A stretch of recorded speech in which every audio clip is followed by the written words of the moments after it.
Good evening again. Now we are here for the today's session.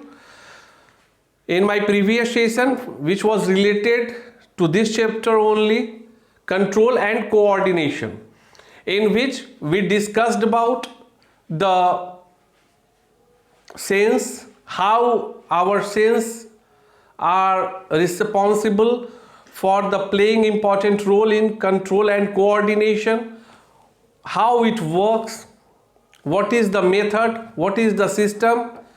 So we discussed all these things in our previous segment. On my last class I told it to you that in my next class we will discuss about the function of brain, the part of brain, etc. and etc. because during my explanation I told it to you clearly that all the signals which we suppose that observed by our skin, which is like a representation of sense organ, that was transferred with the help of reflex arc system to our spinal cord, and from spinal cord that will be transferred to our brain, and from the brain, actually in my previous session also I told it to you that our brain is completely responsible for passing the instruction, either what we have to do, either what we have not to do, either how we have to do. These things were very important. तो हम लोग पिछली कक्षाओं में तो ये तो समझे कि भाई if this is a hot glass of water, hot water glass, so like if I feel thirsty like that, then I just move on and I will try to hold the glass. But after that what will happen? If we will feel that the temperature of the glass is excessive, then what we will do? We will leave the glass. What we will do? We will leave the glass. So actually for that only I am just trying to explain you that during that thing what is happening? The information is going to transfer from the top nerve ending tips to our spinal cord, and from a spinal cord it is going to refer to our brain, and from the brain only we will suppose to discuss or we will suppose to get information, instructions that for the relevant incidents what we have to do. तो आज उस कक्षा के बाद important था कि हम brain के बारे में समझें, हम ब्रेन के महत्व को समझें, मस्तिष्क के, मानव मस्तिष्क की कार्य प्रणाली को समझें. We need to discuss about the functions and methods of working with relevant to the human brain. So today I am here to represent you or to explain you about the function of brain. अब देखो इसमें actually है क्या कि example तो हम लोग खुद ही हैं, एग्जाम्पल तुम्हारे सामने खड़ा है. Here we are not supposed or you are not supposed to ask it to me that kindly demonstrate all the things with with a proper example. So example है, अब उसको लेकर समझते हैं. अब जैसे ये ब्रेन है, ब्रेन तो यही है, this one is very clear that this one is known as brain. ये आपका मस्तिष्क है. अब इस मस्तिष्क में यहाँ पे आपका लिखा हुआ है पार्ट्स ऑफ ब्रेन. कौन कौन से इंपॉर्टेंट पार्ट्स हैं, कौन कौन से टेक्निकल टर्म्स आते हैं ब्रेन में जिसको जानना हम लोगों को जरूरी है. तो ब्रेन में आप जब एक स्ट्रक्चर, इस तरह के स्ट्रक्चर को ब्रेन के तौर पे काउंट करते हैं, ये फोरहेड अगर है तो जो ये सेगमेंट होता है, मतलब हम लोगों का जो ये आगे वाला सेगमेंट है, ये जो सेगमेंट है एक्चुअली अब ऐसे मुड़ गए, ये सेगमेंट दो भाग में बटा होता है, ये सेगमेंट दो भाग में बटा होता है. तो जो आगे का फोरहेड का जो सेगमेंट होता है जो दो भागों में बटा होता है उसको कहते हैं सेरेब्रम. उसको क्या कहते हैं? सेरेब्रम. जो उसके अंदर है that the name of that part is known as cerebrum. So you have to keep it in your mind that cerebrum, front part of brain, in two parts, right and left. Cerebrum is known as the front part of brain which is in two parts, right part and left part. भाई दाएं भी और बाएं भी दो part है, okay, which is joined by corpus callosum, which is joint by corpus callosum. अब ये ब्रेन है तो दोनों अलग तो है नहीं, वो दो भाग है. जब आप पिक्चर को देखते हैं, if like you are having the NCERT book according to page 118, you can easily see the picture of the brain. Actually, whenever you will enter into the engineering and all, so in that we will represent the view as few terms like top view, front view or side view. So actually this is the picture which comes under side view. वो एक तरफ से आ रहा है, तो एक तरफ से आ रहा है तो तुमको नहीं समझ में आएगा, लेकिन यहाँ तो तुम्हारे पास एग्जाम्पल मैं खुद हूँ, यहाँ तो पूरा है ना भाई, तो राइट और लेफ्ट, तो ये जब राइट और लेफ्ट है तो ये तो जुड़ा हुआ होगा ना, जो अंदर के जितने भी स्ट्रक्चर्स है, जो मांसपेशीय रूपी संरचना तुम लोगों को दिखाई दे रही है, पाइप टाइप की, नली टाइप की, काफ़ी एक ये है वेंस टाइप का है टिश्यू, तो वो तो दोनों जुड़ा हुआ है। तो वो जुड़ा हुआ जो है वो जुड़ता किससे है, तो that will be known as corpus callosum, that will be known as corpus callosum. पक्का है हम, I am damn sure that this term is not written on your NCERT. So ये पक्का याद रखना कि ये जो आपका टर्म है, इस चीज को पक्का आप लिख लेना, इस चीज को लिख लेना कि भाई front part of brain in two parts, right part and left part, and both part will be joint which is known as corpus callosum, which is known as corpus callosum. अब ये तो वो हो गया, अभी हम लोग पहले क्या कर रहे हैं ना, पार्ट्स के बारे में समझ रहे हैं, जगह को समझ रहे हैं, we are trying to understand the location of the part, whatever technical terms I am going to use, कि भाई जो मैं शब्दों को व्यवहार में ला रहा हूं कि पहले ये समझे। अब इससे क्या हुआ, फर्स्ट ऑफ ऑल अब तुमको ये पकड़ में आ गया, all of you know that this one is known as cerebrum, this one is known as cerebrum. ठीक है, चलो भाई, मैंने अब उस चीज को समझ लिया। अब सेकेंड पार्ट जो उसके बाद का सेगमेंट आता है, तीन इंपॉर्टेंट टर्म्स आते हैं, three important terms, that one is pons, medulla and cerebrum. Pons, medulla and cerebrum, actually ये है कहां, अब पक्का याद रखना, like might be possible that some it happened earlier, या कभी आपने सुना होगा कि भाई सिर पर पीछे चोट लग गई और पेशेंट काफ़ी सीरियस हो गया, उसका ऑपरेशन करना पड़ा। सामान्यतः भी आप जानते होंगे कि आगे चोट लगने से कभी आप ऑपरेशन के बारे में नहीं सुने होंगे।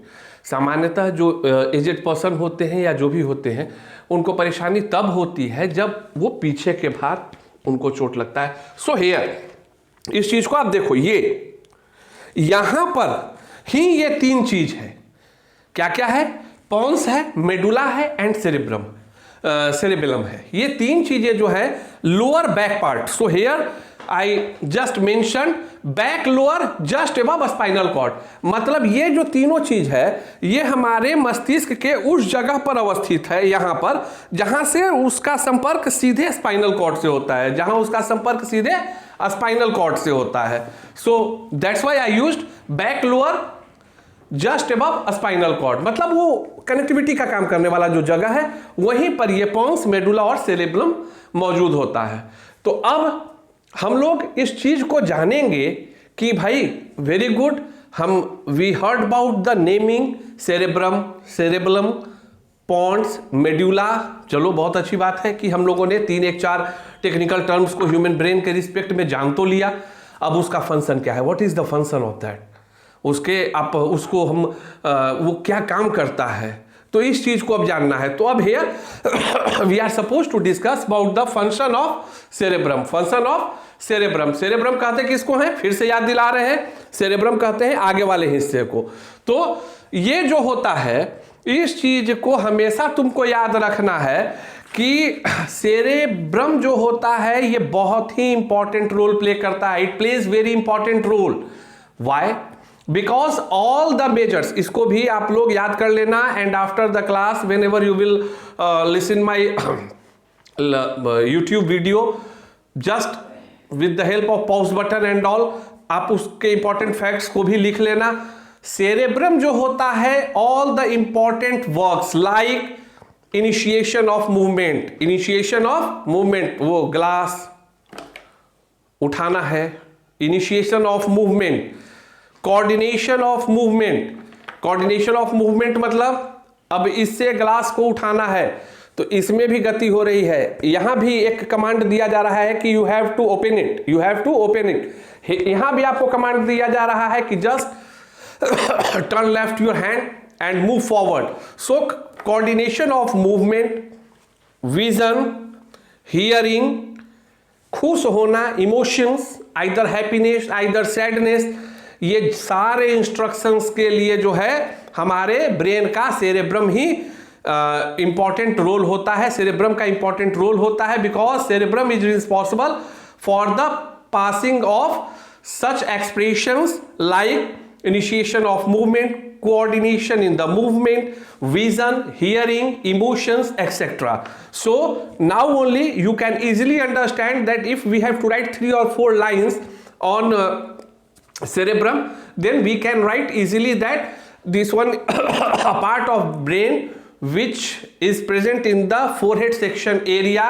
It is divided into 2 parts, right part and left part, or in another term right half or left half, which is joined by the corpus callosum, and it is responsible for the following expressions or work or commands, in which we can write initiation of movement, coordination of movement, hearing, listening, vision, emotions, etc. and etc. So always you have to keep it in your mind that this one is the role of cerebrum, this one is the role of cerebrum.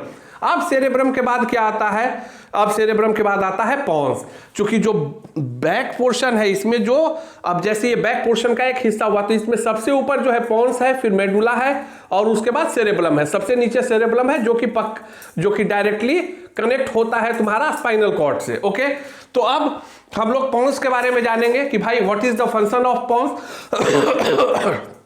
तो एक चीज याद रखना कि pons is nothing a group of nerves, or in another term we can say like that a bunch of nerves which plays important role for the connection between cerebrum and cerebellum. ये जो Pond's होता है, अब चूंकि Pond's के नीचे cerebellum होता है, पॉन्स के ऊपर जो है सेरेब्रम होता है, तो it plays an important role for the connection, establishment of the connection between cerebrum and cerebellum.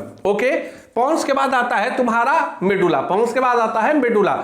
Medulla क्या है? Responsible for passing message, responsible for passing message between spinal cord and brain.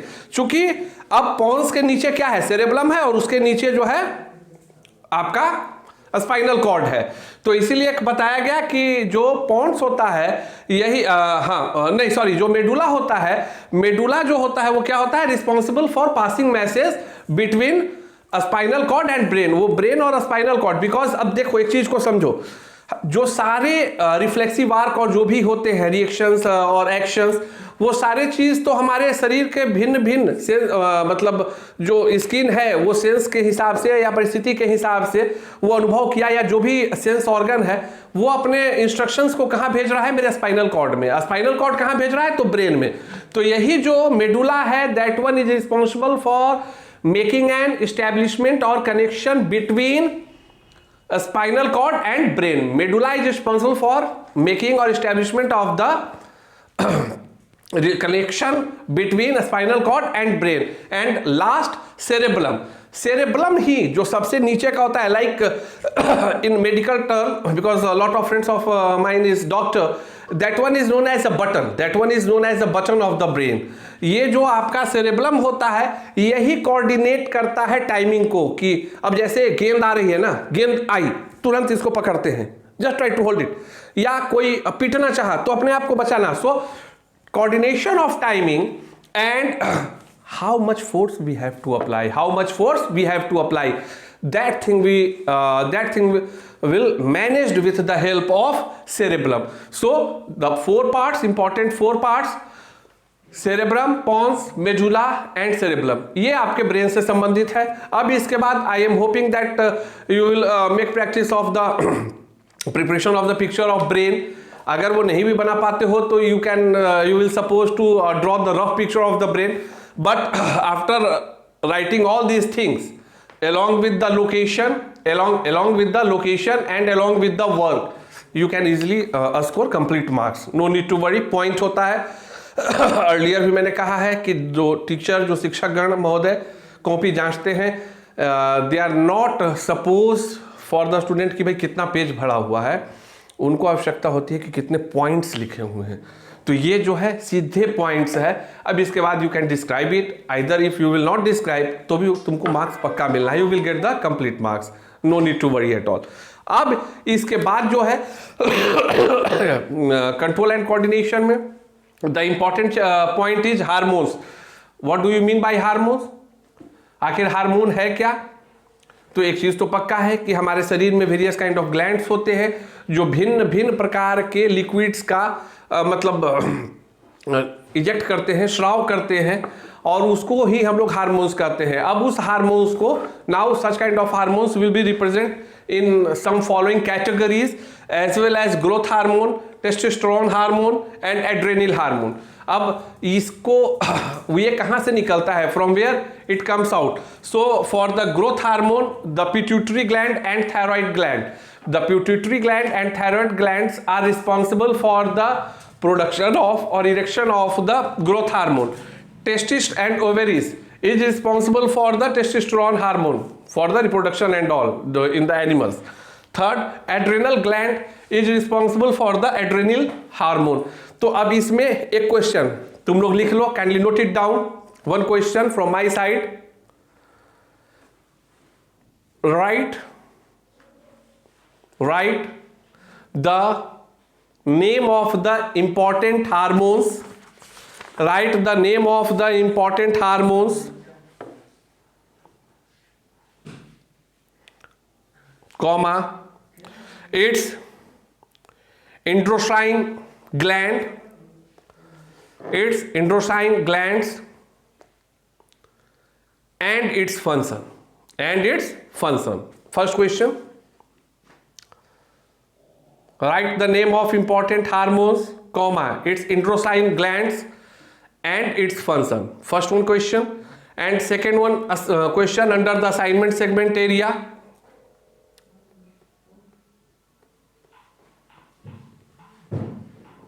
Write the name of some hormones and its function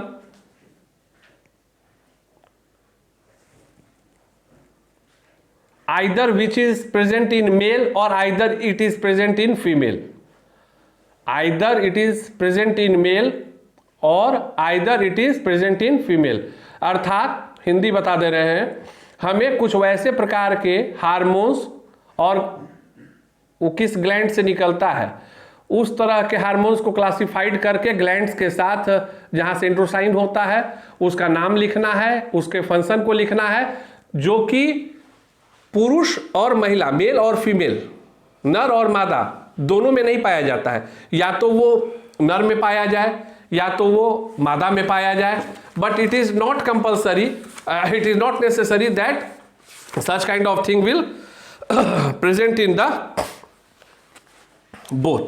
सो ये चीज जो है आप लोगों को कर लेना है, ठीक है। I am hoping that you will understand, you will complete the task. For the next session again we'll come together and start the new topic with a new energy. Thank you, have a great day.